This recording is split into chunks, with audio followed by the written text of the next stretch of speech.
disaffected McLaren technician was raided back in July, and 780 pages of Ferrari information were found. Enough. You've got to expect, and don't be surprised if you're half a second behind Fernando at the first race. It was the summer of 2007. Formula One's giants, Ferrari and McLaren, were locked in a fiery championship battle.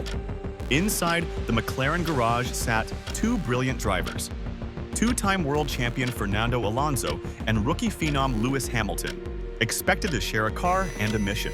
But deep in the shadows, a betrayal was brewing, one that would shake the sport to its core. A rivalry born. In early 2007, Ferrari underwent a major shakeup. Veteran head mechanic Nigel Stepney, once a key part of their championship-winning team, was left disillusioned as the lineup changed. Feeling overlooked after leading Ferrari's success, Stepney snapped.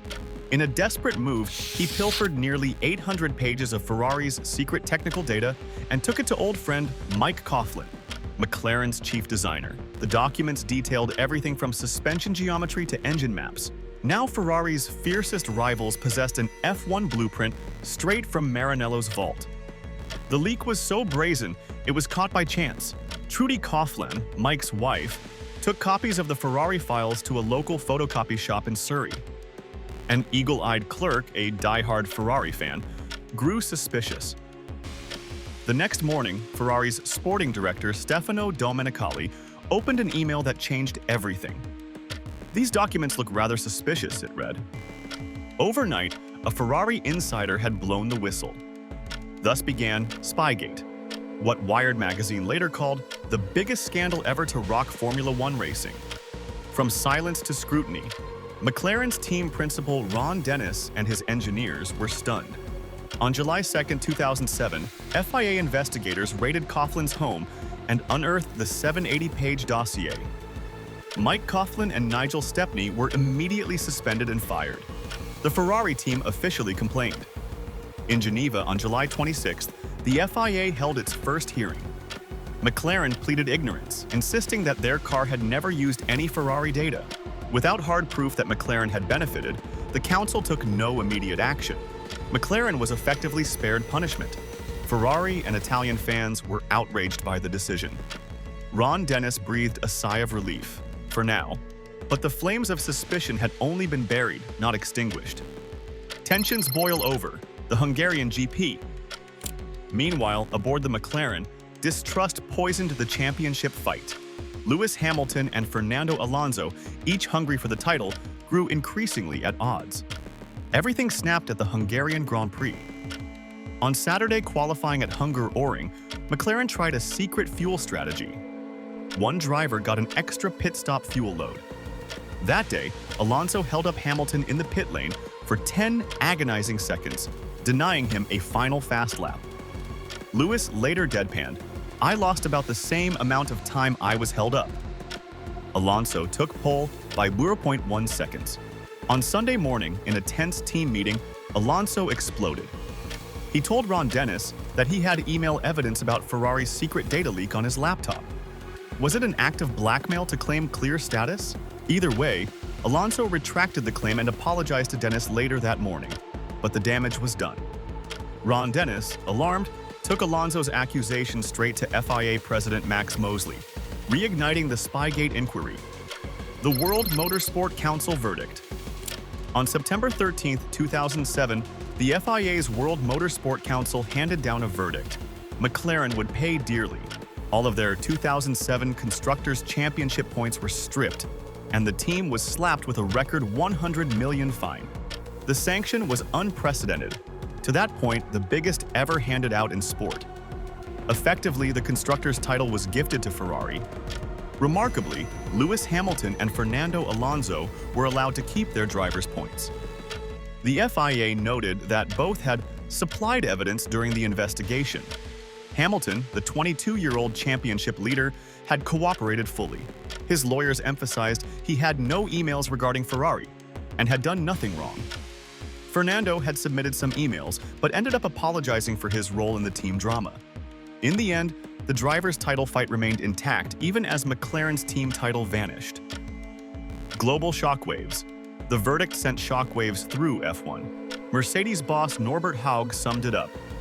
This judgment comes as an extreme shock for all team members and preocupados for large segments of the public as well.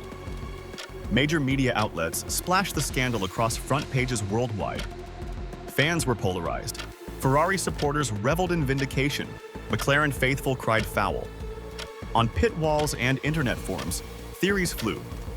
Did Mosley personally want to punish Ron Dennis? Was Ferrari pulling strings behind the scenes? Conspiracy rumors ran rampant, but the facts were clear. McLaren was in crisis, and it would cost them dearly. Inside McLaren, morale plummeted. Ron Dennis, ever the tactician, announced he would not appeal, fearing a long legal battle and more limelight. He did, however, write a letter of apology. Later, McLaren's new chairman, Martin Whitmarsh, publicly, unreservedly apologized if any undisclosed information misled the FIA. The team agreed to strict conditions. For 2008, they froze development on key systems and even invited extra inspections to prove no Ferrari parts were in their new car. Spygate had drawn an iron line under 2007. From now on, no secrets could be leaked under any circumstance. Drivers and team reactions. In the paddock, everyone reeled. Lewis Hamilton kept a steely calm publicly. He had clinched Hungary that weekend, and with Alonso still his main rival, he stayed focused on racing. Alonso, by contrast, was furious. He felt betrayed by McLaren, a team he had joined as champion. Alonso later described their one-season partnership as immature and fraught with clashes, each driver looking for their own advantage. Test driver Pedro de la Rosa likened the atmosphere to a team getting a divorce. He pointed out that Alonso had been scapegoated. "We didn't actually see those Ferrari documents. They were photocopied at Coughlin's house without us," he explained.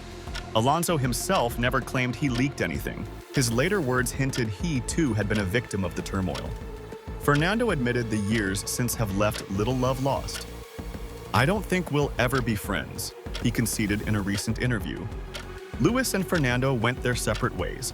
Alonso left McLaren at season's end and eventually returned to Ferrari in 2010, while Hamilton learned to adapt to life in a fractured team. Both drivers would rally. Hamilton won his first world championship in 2008 for McLaren, and Alonso rebuilt his career with other teams. But 2007 left them both warier, wiser, and defined their fierce rivalry. Lasting impact on F1. Spygate's legacy rippled through the sport. Privacy and secrecy became even more sacred. F1 teams locked down every laptop and held endless NDAs. The 2008 McLaren was inspected tooth and nail for Ferrari DNA. A new unease settled in the paddock. Everyone knew now how high the stakes were for leaking information. Rule enforcement grew stricter on technical and fuel regulations. Even the Hungarian fuel savings gambit was later banned.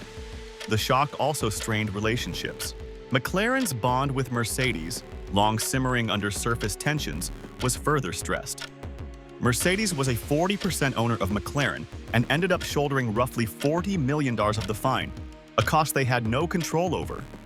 Interestingly, this led Mercedes to indirectly benefit the next year by loaning its engines to a new Brawn team, setting in motion its own championship success.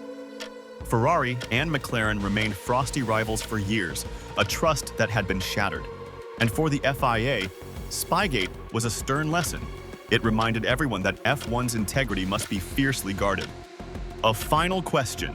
15 years later, Spygate is F1's most infamous espionage scandal. But was it unique? Formula One has always danced on the edge of innovation and intrigue. Were these the only secrets ever shared behind the scenes, or was it just the one time someone got caught? We may never know. The engines quiet down, the lights go out, but the whispers in the paddock never truly fade. Was Spygate the only time secrets changed hands in F1 history, or just the one time someone was caught?